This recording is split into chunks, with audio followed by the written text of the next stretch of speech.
Hello there. This is your host, Manuj Aggarwal. Welcome to this new episode of Bootstrapping Your Dreams Show. I have a very special guest today. His name is George Bryant.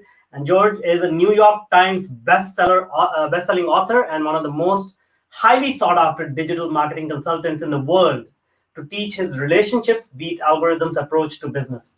He has helped hundreds of largest companies in the world and thousands of entrepreneurs ethically scale their businesses by deepening their relationships with their customers and creating transformational breakthroughs that help them accomplish their goals.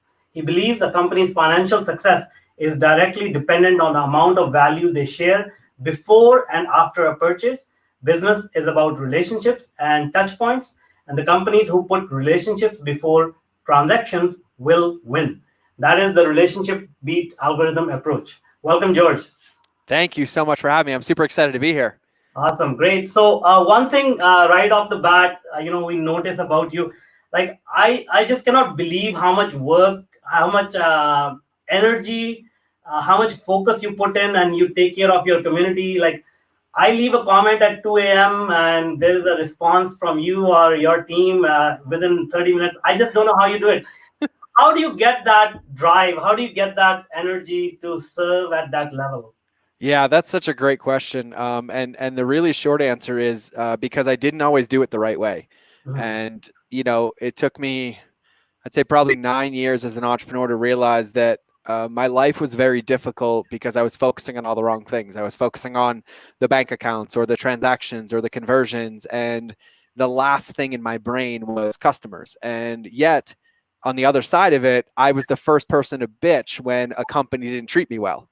Right. Yeah. And I was like, wait, am I really just complaining about myself right now? And I had to take a really hard look in the mirror. And I actually deleted social media. I walked away from 1.5 million followers across Facebook and Instagram overnight. And I didn't tell anybody. I just hit delete and I disappeared. And I spent 2 years in life, right, with my family, with people in my life.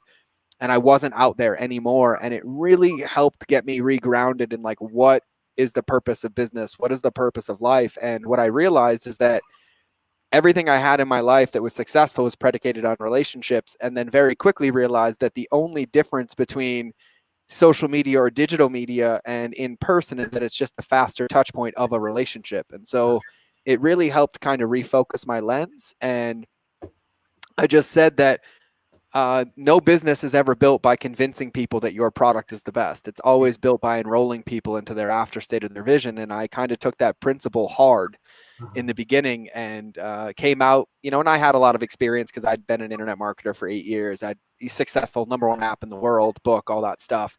So when I came back with that skill set, with then this stacked on top of it, I realized that at the end of the day, when I die or when I'm in my hospital bed, not one person's going to come see me or visit me because they bought my product. And then I started to really understand humans and human psychology, and I became obsessed about it. And, I think about the things like, would I be okay if my daughter went through your funnel? Would I be okay if my wife bought your product? And I wanted to make it my mission that my legacy was that every single thing that I touched improved upon somebody's life. And I kind of turned it into a business. And quite frankly, it works. I've built $2 billion companies and taken over 300 companies into 7, 8, and 9 figures. And so really at the end of the day, all we have is people. And I think right now we're all seeing that, right? Like all we have right now is each other. And if it wasn't for social media, we'd be really lonely and isolated right now. Right. And so it's all about that connection point. So for me, the energy comes from the fact that my measuring stick isn't predicated on a result. It's not predicated on a transaction. Like I don't measure my value in the car I drive or the jet that I have, because I think, oh, that's a waste of money in the first place. And so I measure it on, did I make somebody's life better today? Did I move somebody closer towards their goal? And we carry this through all of our companies. In every company we own, we do this. And we'll be the first ones to lose money to gain a lifetime customer. And we'll be the first ones to honor a product deeper than anybody. You complain and tell me you didn't like it, I'll give you a refund and send you another one, just because I appreciate the fact that you trusted me in the first place. And I think it's the only way to do business. And quite frankly, and I'm going to make a bold statement, in the next 2 years, if people don't start doing business like this, they're not going to have a business. Yeah, no, I agree. It's kind of surprising that that is how most relationships develop, and especially when you have to change, when money has to change hands, a lot of trust and credibility has to be built. And it's surprising that only a handful of people like yourself realize that and teach other people. In most cases, that is not the case, because most people are teaching automation and all that. So did you fall into that trap? You were very experienced marketer already. Mhm. So I'm wondering, like, was there a trigger point? As you said, like, you were bitching about the bad service, but was there any conversation that happened? Or did you meet anybody that sort of shifted that mindset, or some mastermind event you attended or something along those lines? No, it was actually, I was a week away from bankruptcy. Oh, okay, okay. So I followed all the principles, everything everybody taught me. I had 2 upsells, 3 downsells, escalation paths, and it was great. I ran a 7-figure business, Mm-hmm. and then it never grew. I see. And then it never grew. And then slowly the bottom line chased up the top line. And then slowly the bottom line surpassed the top line to the point where I was losing 40 grand a month, because basically I'd created an anti-marketing machine. I had burnt so many bridges that I could never get them back. And the only difference is that it hurt bad enough for me to take it on the chin, to have an honest conversation with myself and the people who I affected. And I honored it. And I honored it to some painful points. Like, I gave many refunds. I gave many apologies. And I said, I'm so sorry. I literally did not know. And I was driven from fear, right? Like, I hadn't processed trauma in my life. I didn't understand, the fact that the success in my business was predicated on the success of the work I did here. And I avoided being in a relationship with the one person that I'm stuck with for the rest of my life, which was me. And so I used everything out there to kind of hide. And so all of it kind of culminated with the fact that my wife was 8 months pregnant, No. and I literally had about 2 weeks left before it was all gone. And I mean, all gone. And that was a big, scary moment. And it was in that moment that I ended up in a room full of my peers, and somebody asked a question, and I said, hey, listen, I used to do that. If you do that, you're going to go out of business. Can I please show you the new way to do this? And they said, yeah. And I ended up giving like a 45-minute talk to some of the biggest internet marketers in the world, people that you would know, every one of them. Mm-hmm. And there were 22 people in the room, and 20 of them hired me.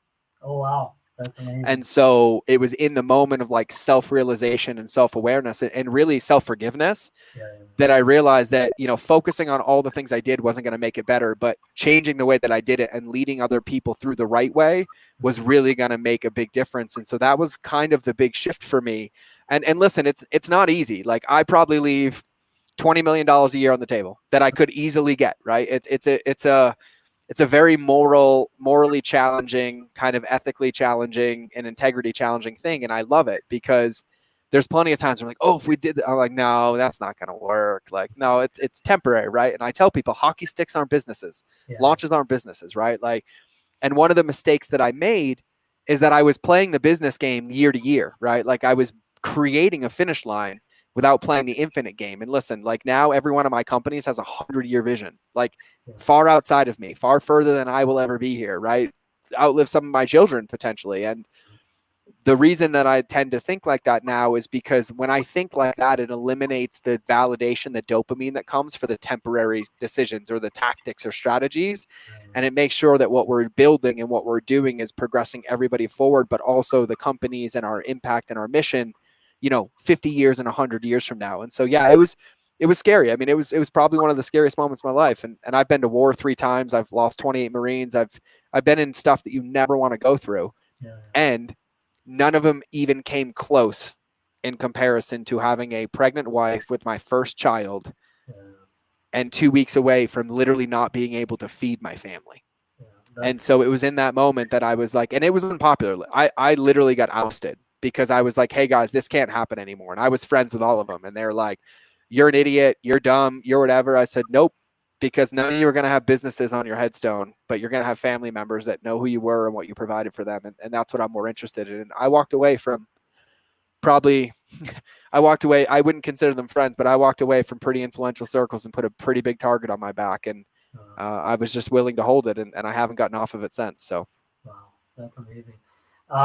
Yeah, I mean, these are tough moments. I think Tony Robbins says something along the lines of, when you burn, when you go to an island, burn all the boats, and then, you can survive. Because if you have plan Bs and things like that, we always procrastinate.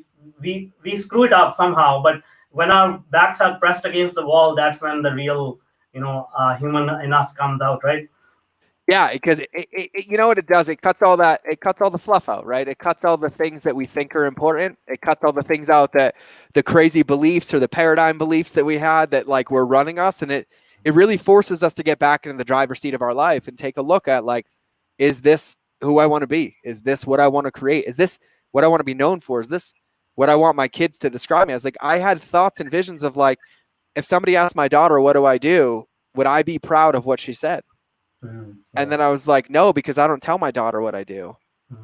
Because, right. And so now, like, my kids are a part of my business. Like, they're on my live streams, they're in my images, they're in my profile images. And like, I tell them, and they're like, what do you do? And I'm like, well, High Speed Daddy, we help men provide, protect, and connect. We sell diaper bags, but we donate 10% of gross to veterans. We have MPAC bars where we give protein bars to women, but we donate 10% of gross to get women out of abusive relationships. And then we have Crazy Muscle, and we donate to get, kids in inner city youth a chance. And so, really what it is, it's like, when you think about it, I don't want to ever have to sit there and tell somebody, like, I don't want somebody else to write the narrative of my life, right? I don't want there to be any gray area when they're like, who was George Bryant? And I don't want there to be a narrative that I'm not proud of or that I didn't write. And so it was really important to me to kind of be different. And listen, I grew up in shit, quite frankly, right? Like sexual abuse, physical abuse, drug abuse. The cops were at our house every day, welfare checks. I tried to emancipate myself. I was in and out of the hospital a few times. I was homeless for a couple years,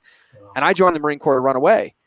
And then I've asked myself thousands of times, and I mean thousands of times, on spirit quests, on, plant medicine journeys, on meditation ceremonies, silent days, why? Like, why did I choose that life? Like, why did I create that life as a child? And I'm like, because I get to break a cycle.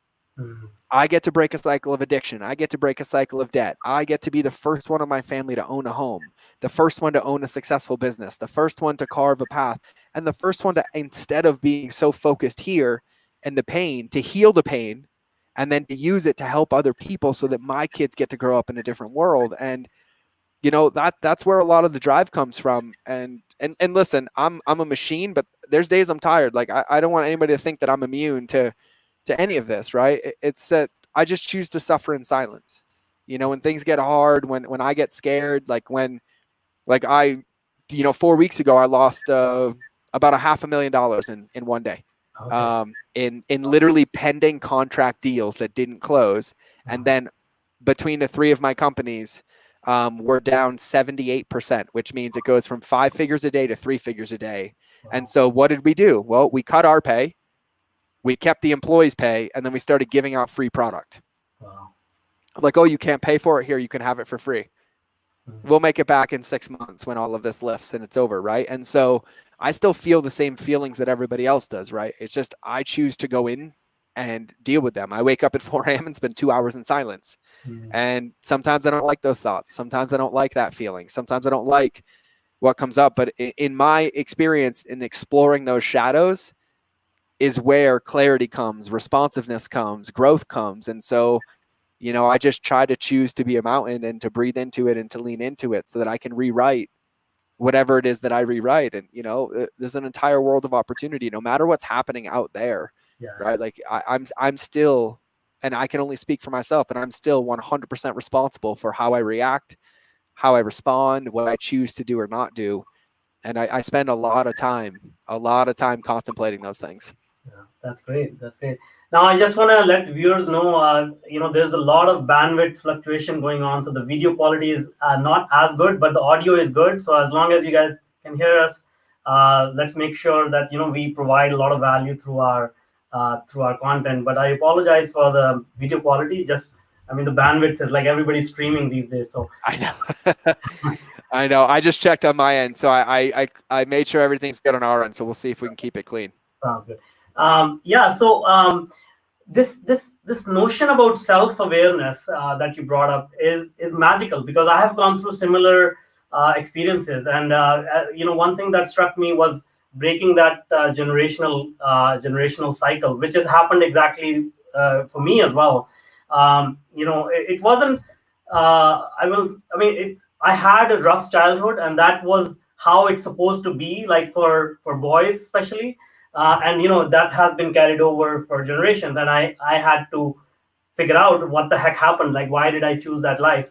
And to your point, the answer was so that I can break the cycle with my boys.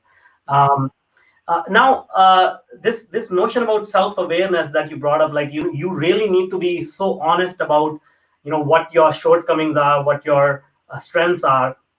But a lot of people don't, like, they just sort of have a cursory awareness about themselves, and most of the time they focus on another invisible goal. They want to be Mark Zuckerberg, Elon Musk, or whatever. They're chasing somebody else and not focusing on themselves. Will you agree with that statement? Yeah, I think so. Yeah, ask it again. Let me think on it again. Cool. In your, you said that you had to dive within, deep inside, and find out who George Bryant is, and sort of, face your fears and all your weaknesses and strengths. How self-aware other people are, in people you have worked with or you come in contact with. Yeah, I think, what I think is interesting, and this is a pretty bold statement, but I think everybody's self-aware. Mhm. And based on our level of safety, right? Trust, what's around us, our container that we're in, we either choose to trust it and act on it or ignore it because our basic needs aren't being met, right? So like if you're familiar with Maslow's hierarchy of needs, Yeah. there's no self-actualization that comes if you don't have access to basic food, water, and shelter. Yeah. And that's out of survival. And I think innately, we all know what that feeling is like in our stomach. We all know when we're making a decision and we're like, oh, I shouldn't have said that, right? But also, I don't think it's a choice. A lot of the times that I believe in 100% responsibility, right? But there's also other things at play right now. And so I think everybody is self-aware, but some people don't have the container or the opportunity to act on it. And, I think every human innately, like as human beings, we seek out information, we seek out tips and tricks and knowledge because we always want to better ourselves. And I think just innately knowing that comes from a level of self-awareness, because if you want to improve, you also have to know where you are, right? And so I think it's giving yourself, for me, it was giving myself the space and time to understand that, right? And so like, for example, entrepreneurs, we're convinced that if you do more, you'll have more. Yeah. But the truth is, if you do less, you'll have more. Oh, really?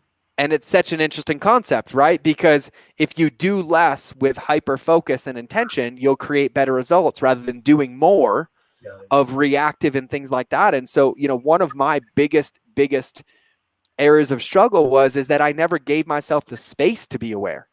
How can I be aware of myself when I'm on Instagram, I'm creating content, I'm on interviews, I'm on meetings, I'm launching products, I'm writing emails. It's from 5 a.m. at the gym until, 10 p.m. when I decide to turn my phone off. Like, where in that space do I even allow myself to know who I am, right? Like, I'm basically was addicted to avoiding a relationship with the one person I needed it with first.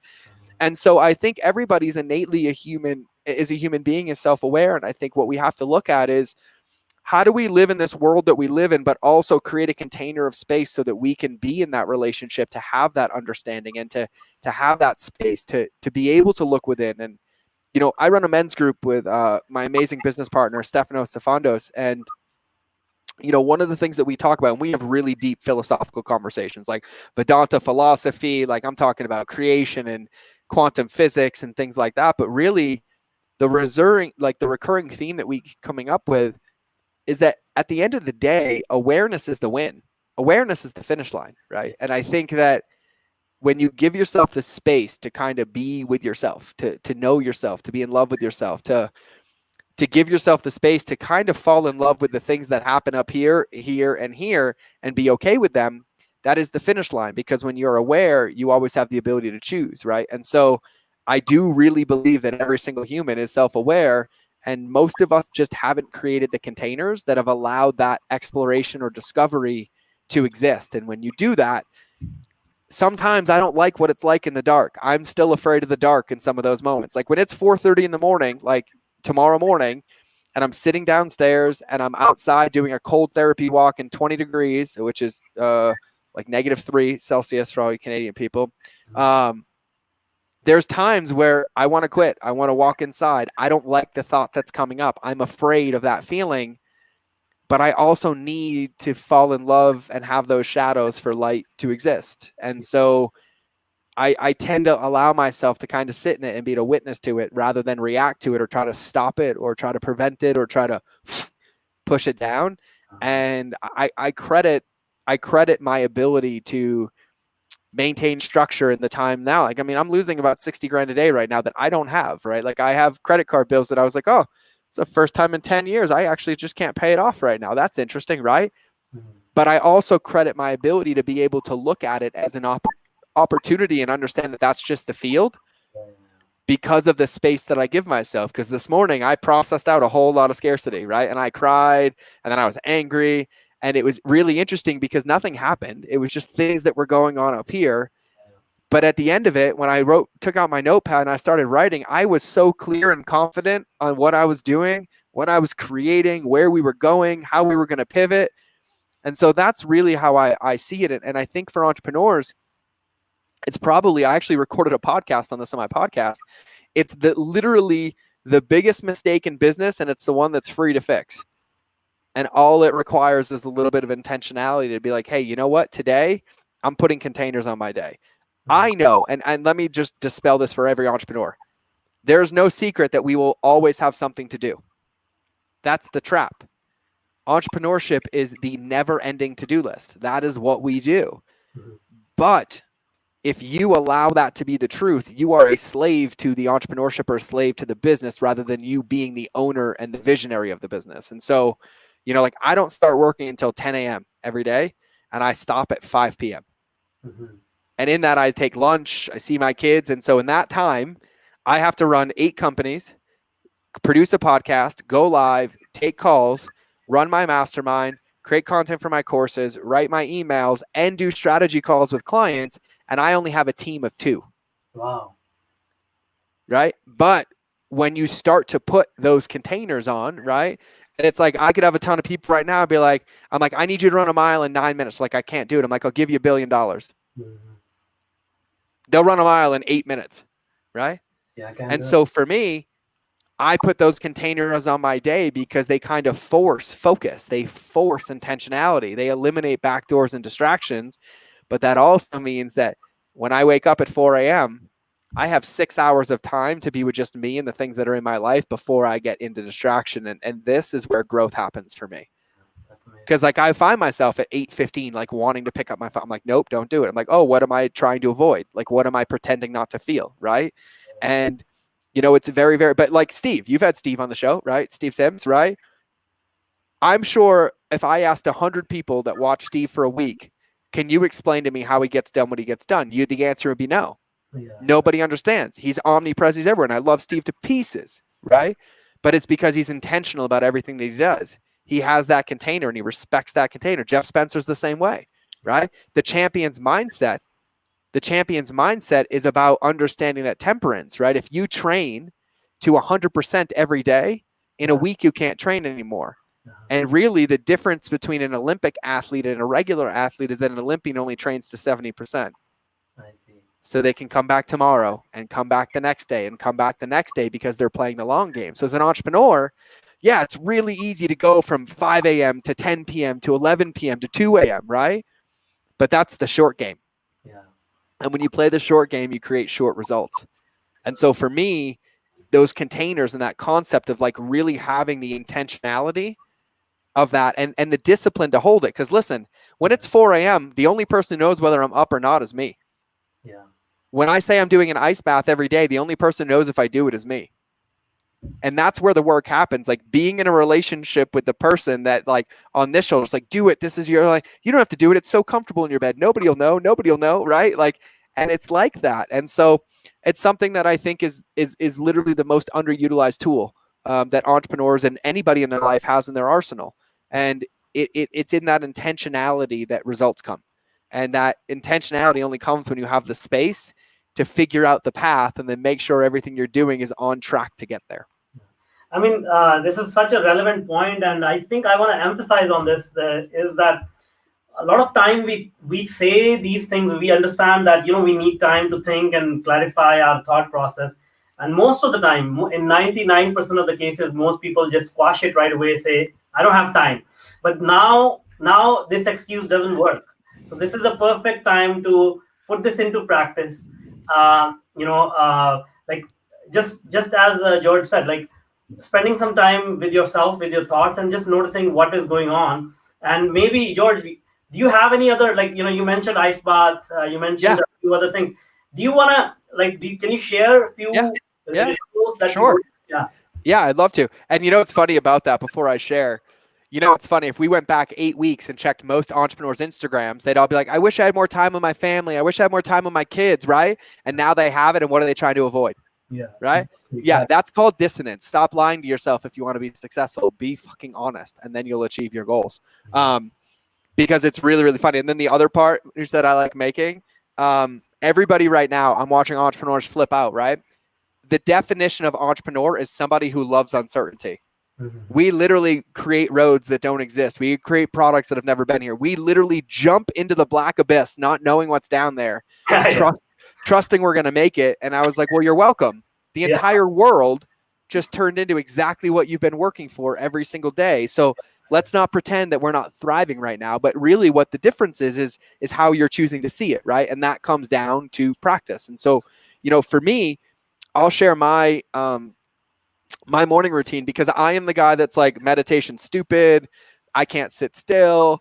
And then I'm also the guy that studies like Thich Nhat Hanh and Vedanta philosophy and things like that. And so, for me, what I make sure of every single day is that at least the first hour of every day of my day is spent in solitude with no external triggers, like no phone, no family, no kid, no email, no nothing. Like, it's literally just me, myself, and I. And in that, sometimes I do breath work, right? So box breathing or a 4-7-8 breath technique or the Wim Hof technique. And then personally, I love cold therapy. And I didn't fall in love with cold therapy because of the mental capacity. I fell in love with it because I almost lost both my legs in 2005, and I was addicted to narcotics for 8 years of my life. Pills, hydrocodone, because I have scars from ankle to kneecap on both legs, and I can't feel them from the knee down. And so I had done nerve blocks. I'd had surgery. I had Imitrex injections. I had Botox injections. I had everything you can imagine. I went through like 17 modalities. I was on like 15 different pain pills plus PTSD and all these other things. And I was dying because like I was living in this body, but there was nothing in here, like nothing. It was like I was like drooling, and I have no idea how I was successful at all. Like, I was so heavily medicated. And then I met Wim Hof, and a friend introduced me, and a friend had been raving, and I was like, I hate being cold. Like, you're out of your mind, right? And he's like, no, listen, I want you to try it. And he's like, but if I do it with you, you're going to do it just to prove me wrong, because that's what your story is, that you have to prove yourself, right? He's like, so what I want you to do is I want you to go home and I want you to do it for 30 days on your own. Oh, wow. And so I built an ice bath, and I said, okay, I'm going to really push myself. I'm going to get up at 4 a.m. every day. I'm going to quit caffeine, cold turkey, and I'm going to take an ice bath at 4 a.m. And then when I'm done, I'm going to record a video and post it on YouTube for 30 days. And the first 10 days, I didn't make it more than 15 seconds in the ice bath. And then it was something along that lines. The next morning, I was like, God, like, I just keep quitting on myself. Like, I'm not going to die in the cold. Like, what am I avoiding feeling? What's not here? And that 11th day, I did 14 minutes in 33 degrees. So 1 degree Celsius. 14 minutes. Wow. Yeah. 14 minutes. Yep. And so I got out, and that entire day was the first day I had no pain in my legs, like none. And I was like, what is this? And then, like, of course, I'd given up caffeine. I was now kind of in the routine of waking up early. And I was like, okay. So the next day, 10 minutes, 14 minutes, it was easy. I started doing like 15 minutes every morning. And then I started noticing not only was I in physical pain, emotionally, I was super stable. I felt in control of my day. I felt like everything was intentional. And literally, I was getting hit with the same triggers that were causing flashbacks and spatial unawareness flashbacks and nightmares, and they were all gone. Wow. I wasn't reacting. I wasn't triggered. I wasn't in, fight or flight. And I was like, what is going on? And then on day 30, I celebrated and I live streamed the ice bath, and I did 37 minutes in 1 degree Celsius or 33 degrees Fahrenheit. And I realized in that moment that I could have stayed in there for 2 hours. Like I could have just stayed. And it was all about my breath and my intentionality, right? Like it was navigating that discomfort for 90 seconds, and then it goes away, and then you can sit in there forever. And I was like, where else in my life do I never make it past 90 seconds? I was like, oh yeah, there's tasks I start and I quit.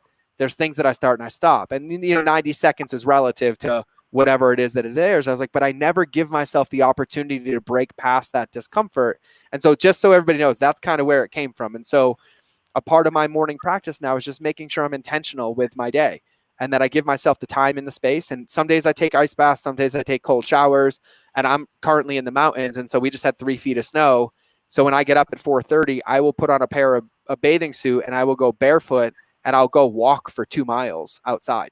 And it's like 20 degrees Fahrenheit and I'm walking in the snow just to kind of trigger myself. But really, like, I'm not going to die. I'm 5 minutes from my house. I'm not going to get hypothermia. I'm not going to pass out with a heart attack. And I'm just literally training my capacity. Scott Carney and Wim Hof, they call this the wedge, right? When I think about life, we're kind of hit with triggers all day: stress, money, insurance, fights, bills, jobs, business, right? Those are all triggers.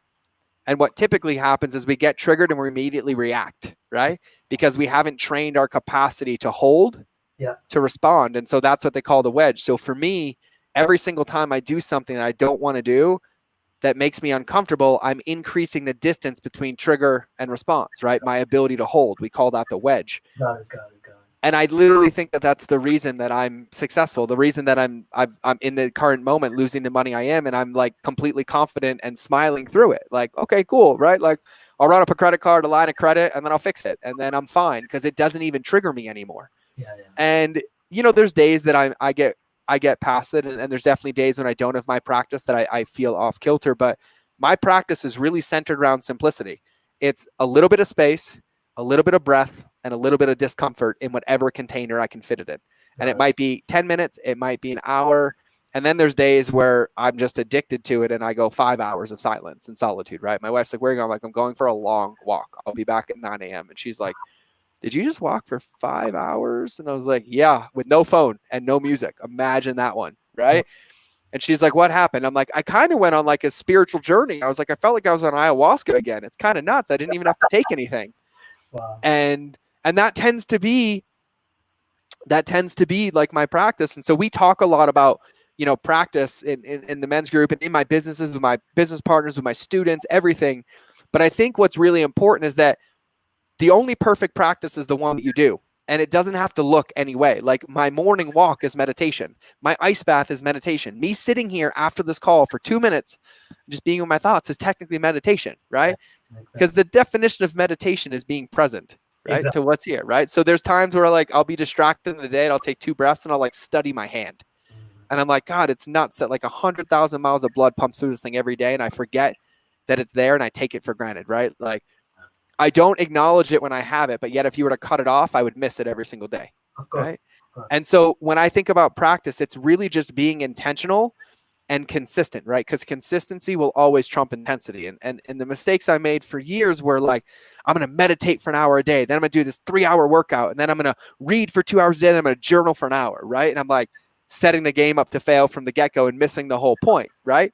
And so for me, it's like just making sure that your practice just is anything that gives you space intentionally that you choose to do. And then you intentionally do something in that space. You could sit Indian style. You could stretch. You could do yoga. You could do breath work. You could do mindfulness. You could read. You could journal. You could record audio. Whatever it is that you want to do. In my opinion, the secrets to practice is intentionality and then the integrity and the discipline to maintain it, right? And so, one of the things that people like to tell me is they're like, oh, well, sometimes you just get lucky. And I'm like, luck happens at the intersection of intentionality and discipline. Yeah, exactly. That's where luck happens, right? Like everyone's like, oh, that overnight success. I'm like, oh, you missed the 8 years of suffering in silence, right? Of doing the same thing when people are like, you won't make it, or you can't do it, or that can't be done. And I'm like, okay, cool. And like a little bit and a little bit and a little bit. And so, I think everybody needs a practice. And I'm not like a big fan of like, oh, it's a morning routine or it's like an evening routine. It's like, no, it's an intentional practice, right? Just like, like when you have to pee, you go pee. You're like, I'm going to the bathroom. This is what I'm doing. Like, that's intentional, right? Like when you wake up and sometimes before you go to bed, you're like, God, what do I want to eat for breakfast? That's intentional. You're like, this is what I'm going to eat, as long as you maintain it, right? If you say you're going to have X, Y, and Z for breakfast and you wake up and you're like, oh, I'm too lazy, I'll grab this thing. Well, now you broke your practice, right? And if you lie to yourself, there's no way you can get results in the world. So for me, practice just comes down to intentionality and then having the honor and the integrity and the discipline to do it for you and not for anybody else, right? It's not a practice if you tell all your friends and you post about it. It's a practice when nobody knows it's happening. Exactly. Yeah. And so that's kind of my thoughts on practice. That's great. Yeah. So self-awareness seems like self-awareness, intention, and self-discipline is the key. And as you have put it, a lot depends on what goes inside. We have a lot of entrepreneurs, a lot of professionals. Some of them, they have lost their jobs. Some of them have been laid off. But I think the core message, what you're sharing is, no matter what happens outside, if you're strong within, then everything else you can change, you can handle, you can figure out, right? Yeah, like if you want a good read, go read anything from Viktor Frankl. Anything from Viktor Frankl, anything from a Vietnam POW, anything from any POW, and I forgot the syndrome. It's like stock something syndrome. And there's Nelson Mandela. There's a whole lot of them that are out there, right? But there's a whole lot that happens out there, and we're the only ones that take it and let it define who we are. Yeah. But like nothing, like that's not me. Like if my wife is upset, that's not mine. I might have been a trigger, but it's hers, and I get to love her and be empathetic, right? But it's not mine. Yeah. Right. And so when we practice here, like we only get one life, right? And there's only one of two things happening. You're either going forward or you're going backwards. Right. There is no standing still. A lot of people watching Netflix right now. They're like, no, I'm just chilling. I'm like, nope, you're regressing years and you don't even realize it. Right. Like you might watch 30 days of Netflix and it's going to take you 3 years to get back to where you were. Yeah. Right. Because it's a lot easier to go that way than it is like to down the hill than it is to go up the hill. Right. And so for me, it's about that intentionality and really understanding that, you can't say like, oh yeah, I'm responsible for that in my life, but nope, that's not mine. Or I'll own that, but not that. No, it's 100% responsible 100% of the time. Yeah. Every single time. Like every single thing that happens in your life is yours. And it's a really deep concept that it's been explored many, many times. And, I'd recommend like diving into it, but there's some deep things that come from it where it's like, I take it to the theory of like, I'm responsible for this pandemic, right? And not that I may have been able to prevent it, or maybe I could have, right? An action I took a month ago or a year ago, right? But that's a very empowering interpretation versus like, this is happening to me, right? Or I'm out of control. And those are the things that really we get to practice every day. And like, listen, we probably have 100,000 thoughts a day, right? And I'd say right now, probably 100 of mine are positive, and I'm still retraining the other 900, right? And that's the part of the practice, right? And it's like practice it and practice it and practice it and practice it. But I've definitely seen a correlated result between everything in my life to the depth of my practice, right? And so we said this to our men's group.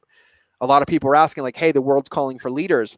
How do I serve them more? And our response was deepen your practice. Yeah. Awesome. Right? Because service isn't out there. Service is here, because then when you work here, you can give away that man or that woman that the world needs out of a place of like a full tank. And so that's kind of how I see it. It's probably how I can balance 8 companies at a time and do it in like 3 hours a week. That's amazing. Very, very deep message here. So I hope people actually, really ponder this and incorporate it into their life. So, by the way, I just wanted to mention, a lot of people may not know Wim Hof. So Wim Hof is like a pioneer in cold therapy, and he has devised some breathing exercises, and he works with really like ice and cold water and everything, and he brings about like miraculous healing. So check him out. It's all scientifically studied as well, which is mind blowing. Everyone, my favorite thing, everyone's like, if you fall in the ice in like 5 minutes, you're going to die of hypothermia. I'm like, I jumped in that ice for an hour and a half. Yeah. right?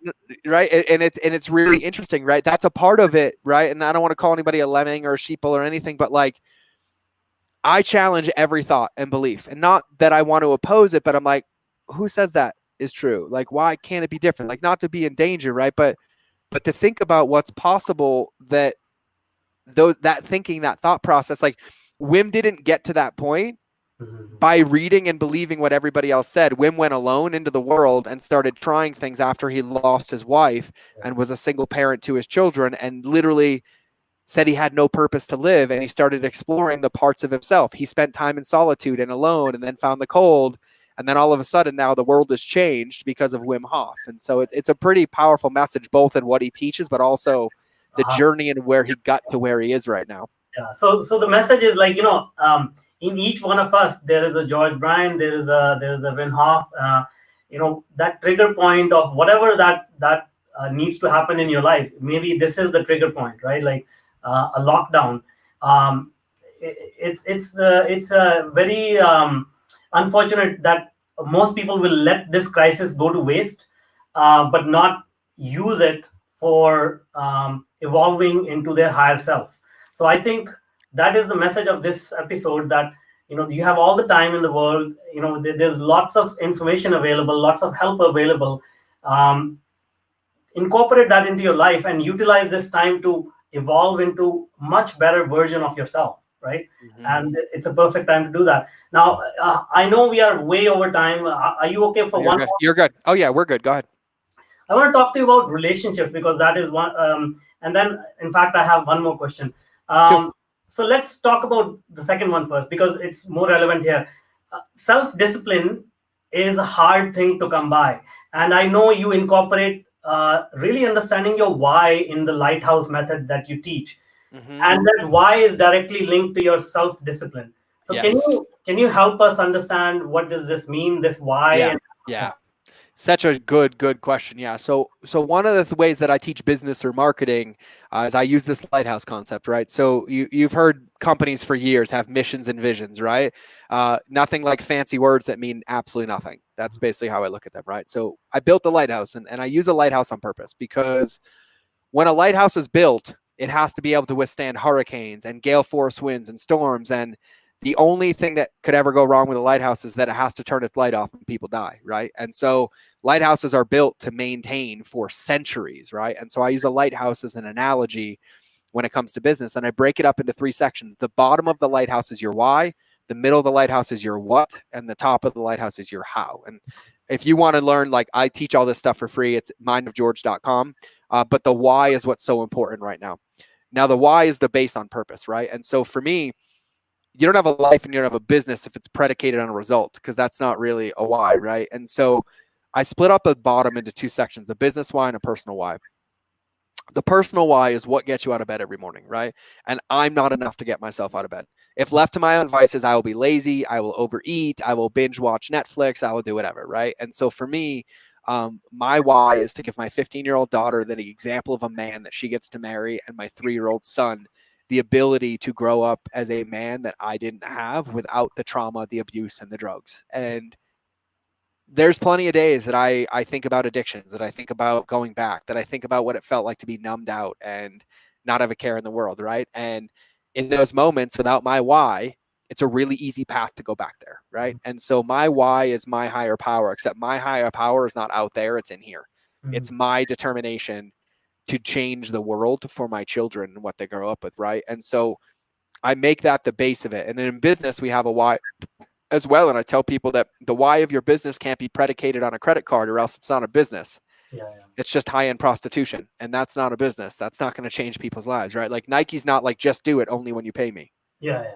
You know what I mean? And so that's how I take the why concept. And so for me, my question I ask myself is, if the world is against me, like if I literally feel like I've lost it all, if they took my money, they told me I'm going to die in 2 days, boom, boom, boom, boom, boom, boom, boom, boom, boom. What's the one thing that would make me keep going and not just quit? Mhm. And that's how I find my why.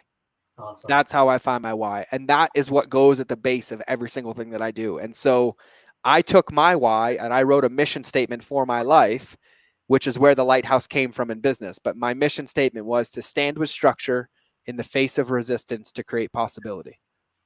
And it was my way of saying, I'm going to use my story, keep training my heart, my soul, and my mind so that I can be that lighthouse in a storm and help people realize that they can overcome anything they want and be anybody they want. And that kind of became my why and where the lighthouse came from. And so I credit that with the reason why, in the fact that I'm probably in one of the toughest situations I'll ever be in my life, and I'm smiling about it and completely calm and confident. Like there's no energy in my body that's off. I'm not scared. I'm not anything. I'm like, okay, got it. Right. Like, and it's because like when it gets hard, I think about like, what an opportunity, like, where's the message in this? Where's the mission in this? Where's the opportunity in this? And so one of the things that I like to tell people is that part of intentionality is having a why under every part of it, right? There's no point in doing something just to do something, right? That's distraction and disconnection. Yeah. And so I like to keep my why simple because I'm not the brightest crayon in the box. I'm just really tenacious, right? And so the way that I think about it is every single thing I do in my life, business and personal, is for this reason, which is my children and recreating it.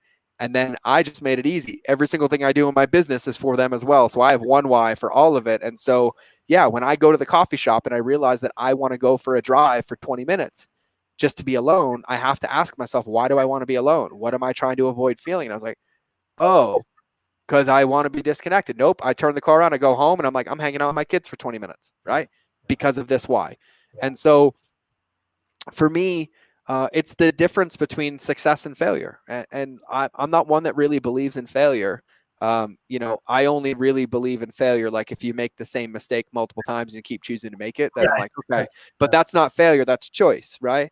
And so for me though, like if you looked at it on paper, the difference between success and failure is the why, because that why is what keeps you grounded, regardless of the pressure, regardless of, where we are. And, luckily I'm an entrepreneur. I don't work for anybody else, but, would much rather have had a $65,000 a year pay cut than a $60,000 a day pay cut right now. And in that, right. And, as business owners, and I'm saying this transparently, I own multiple 7 and 8 figure businesses, but every dollar of those companies goes back into those companies. My salary is $2,000 a month from my company. That's it. And that just got cut, right? So we don't live this extravagant lifestyle. It's like, yeah, it's in the company, but yeah, it doesn't mean it's like sitting in liquid assets in the bank account, right? And so I credit our ability to lead our customers and to lead our families and to lead our businesses and our employees because we're so grounded in the why. And our why isn't we only exist as a company to sell products. No, we exist as a company to help people. And right now we get to do that without making any money and be very intentional and smart about it. And for anybody that's really, if you want to explore this concept deeper, Simon Sinek, amazing man, wrote an amazing book called The Infinite Game. And there's some real life examples in there of companies that would have folded if they didn't think like this. And because of it, they ended up 20xing their company. One of them was Victorinox, the Swiss Army knife company, because on September 10th of 2001, Swiss Army knives accounted for 82% of their revenue. On September 12th, they accounted for less than 10%. Because September 11th happened, and then they were banned from being on airplanes. But no, they didn't furlough anybody. They didn't lay anybody off. They gave their engineers a raise. They went to work behind the scenes for a year and came out, and now they are like 150 times bigger, and Swiss Army knives only account for about 20% of the revenue because now they have watches and clothing and tools, and they literally expanded because they were able to hold and respond versus react. And so the why, everything has to have a why, right? Like there's no reason to be here. We're not here to figure out why we exist as a human. We're not here to talk about existential. This is that like some meat suit that somebody put me in. That's not my soul, right? Like we can sit here and pretend we're taking a red pill and understanding the matrix all day, but all of that stuff is just distraction from presence. And really presence is knowing what we're doing and having a reason why we do it. And that level of intentionality in personal life and in business tends to deconstruct what most people have as beliefs, right? Like how can you run 8 businesses a day in only 2 hours? I'm like, well, Richard Branson runs 224 a day in 2 hours a day. Right. And he knows every single CEO and every single decision in those businesses. Right. And so when you're grounded in your why, I feel like you have vision and sight. And when you don't have a why, I feel like you're really blinded and you can't really see above the ledge of like where you're going. And so it's really, really important.